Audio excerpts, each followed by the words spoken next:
అబ్బా బయట వాతావరణం అదిరిపోయింది, లోపల కార్యక్రమం మంచిగా అవ్వాలా. Sairam Sairam. Hi brother, how are you? Hi అన్న, how are you? Fantastic. First టైమా? ఎస్, పొద్దున్నుంచి కష్టపడి అలసిపోయి వచ్చిన. కరెంట్ అయితే పోదు కదా. ఇన్వర్టర్ ఉంది. ఇన్వర్టర్ ట్రిప్ అయితే క్యాండిల్ ఉంది. పెద్ద ప్లానింగే. వర్జినా? వాయమ్మో ఓరు నాయనో, తెలుదా నా గురించి పుంజ అంటే? గూగుల్లో కొట్టియుడు తెలుస్తుంది పుంజ అంటే ఏందో. ఏంటి బా ఇక్కడ ఎవరు పట్టించుకోరా మన్ని? వస్తారు కొంచెం టైం.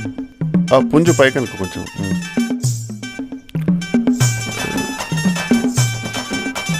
ఒరిజినల్ అది బిగ్ పుంజ్ is coming but nobody is in coming. ఇంట్లో బర్ఫ్ గడ్డలు కరిగిపోతాయి బాబు, ఎవరైనా రండ్రా తొందరగా. ఇప్పటికే చాలా లేట్ అయిపోయింది. హలో భయ్యా భయ్యా, హలో ఓయ్ కస్టమర్ని పట్టించుకోరా భయ్యా మీరు? అసలు కస్టమర్ వస్తే 3 cheers రౌండ్ ఆఫ్ అప్లాస్ కొట్టాలి, కానీ మీరేంది భయ్యా అసలు పట్టించుకోరు? ఓ కస్టమర్ ఇది ఓ బిజినెస్.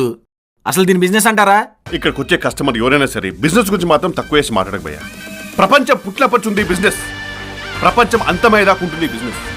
ఈ బిజినెస్ కి ఆల్టర్నేట్ లేదు, దీని దరిదాపులోకి ఏది రాదు. అలాంటి బిజినెస్ దగ్గరకు వచ్చే కస్టమర్తో మాట్లాడే పద్ధతి ఇదేనా?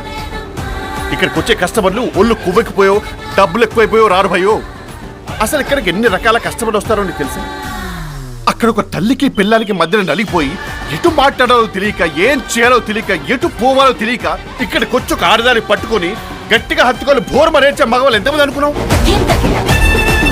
అరే పర్సనల్ కండిషన్ వల్ల, ఎకనామిక్ కండిషన్ వల్ల పెళ్లి కాక ఏజ్ బారైపోయి అసలు ఒంట్లో ఉన్న వేడిని ఎక్కడ చూపించాలో తెలియక సెగ్గట రూపంలో బయటకు వస్తుంటే దాన్ని చల్లార్చుకోవడానికి వచ్చే మగవారు ఎంతమందో తెలుసా?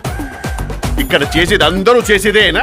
ఇక్కడికి వస్తే క్యాట్ రికార్డ్ జడ్జ్ చేస్తారని చెప్పేసి వేషాలు వేసుకుని, క్యాప్లు వేసుకుని, ముసుగులు కట్టుకుని, తల దించుకొని మరీ వచ్చి తలభారం తీర్చుకునేది ఇక్కడే. నీకు తెలుసా?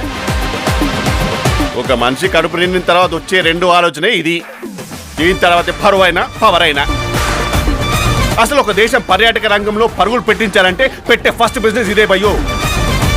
మన కుర్రాళ్ళు ఉన్నారే, అందరు రూపాయి కూడబెట్టుకుని పట్టలు సర్దుకొని బ్యాంకాక్ వెళ్ళేది అక్కడ ఏదో బంగారం దొరుకుతాలో థాయ్ ఫుడ్ ఉందనో కాదు, అక్కడ ఇది లీగలని. అలాంటి గొప్ప బిజినెస్ భయ్య ఇది.